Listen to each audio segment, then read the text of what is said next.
everyone, welcome back to my channel, Everlynn's Books and Tea. We are almost halfway through October now. I hope everyone's TBR is going well. I am steadily working through my 16 book TBR.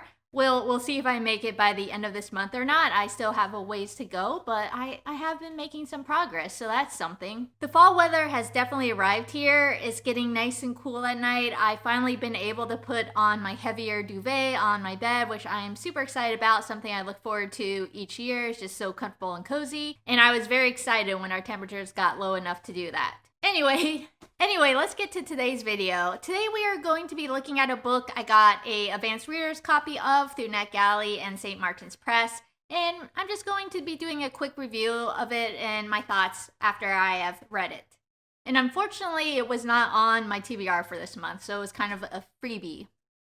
Literally and figuratively. So the book we're talking about today, you probably already know from the title of this video and from the thumbnail. It's If I Stopped Haunting You by Colby Wilkins. So this book is actually the debut novel of Colby Wilkins, and it's a paranormal romance. It's a standalone, not part of a series, so you can read it anytime you want without having to worry about that. The beginning of the book is set in Edinburgh and then moves to a haunted castle in a remote location of Scotland. The book starts off with a prologue where the two main characters, Neil and Penn is short for Penelope, are participating in this book conference. They are both Native American horror writers, and they are participating in a Native American author panel. The two of them are in direct competition with each other because they both write horror novels, and Neil happens to be the best-selling author, while Penn's debut novel did not do anywhere close to how well Neil is doing. And during this panel, tensions kind of break out, with Penn accusing Neil of selling out by writing these stereotypical Native American characters. And the discussion ends with Penn throwing a book at Neil's head. And this ends up affecting them in their relationship through the rest of the story, basically. The prologue to me was almost the weakest part of the story, because when this unfolded, you didn't really know either character. You didn't have any connection to either character. So it was kind of just like reading about two strangers and, something that you would read in the news. The book then jumps forward 4 months, where we find Penn in Edinburgh, Scotland, waiting to meet up with her best friend, Laszlo, who's been the only one that's been talking to her since the incident at the writers' panel. He's invited her to the writers' retreat that is taking place in the haunted castle, but she does not know that he's also invited Neil, her now sworn enemy, to this writers' retreat as well, and Neil does not know that Laszlo has invited Penn, the woman who threw a book at his head, to this writers' retreat. So once the group arrives at the castle, the caretaker, Franny, informs the group of the ghost that is haunting the castle, and also tells them where they cannot go in the castle for their own safety. So at the castle, the ghost ends up haunting Penn and Neil, and the two of them must decide if they are going to work together to solve the mystery of who this ghost is. And along the way, they will start to question if they may need to start rethinking their feelings about each other. So that's kind of the plot of the story. So there's really two main threads to the plot. The first is how the relationship between Penn and Neil changes as the story progresses. And then the second is determining who the ghost is that is haunting this castle. For me personally, I found the mystery element of the plot more engaging than I did the romance element. I enjoy the haunted, eerie castle aspect of it, and reading how the ghost story kind of unfolded as the plot progressed. I found that those sections were the ones that I was really looking forward to as the book progressed. And again, while the mystery subplot was more engaging to me, I felt like it could have been even more compelling if the entire book focused on the mystery plot instead of having this romance subplot entwined into it as well. I also felt that I got to know Penn and Neil better through the mystery sections than I did the romance sections. I felt the author did a better job at getting their personality across in those sections than what I saw in the romance sections.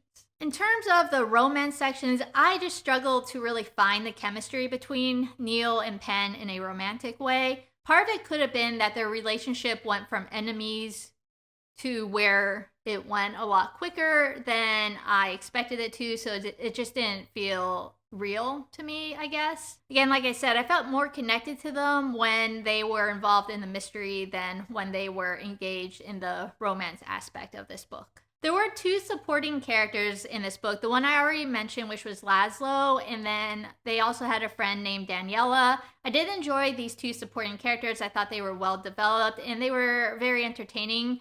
Laszlo kind of brought a lightheartedness to the story, which was much needed in places, so I enjoyed when his character was involved in the chapters. So overall, I did enjoy If I Stopped Haunting You. I felt like it was a good debut novel for Colby Wilkins.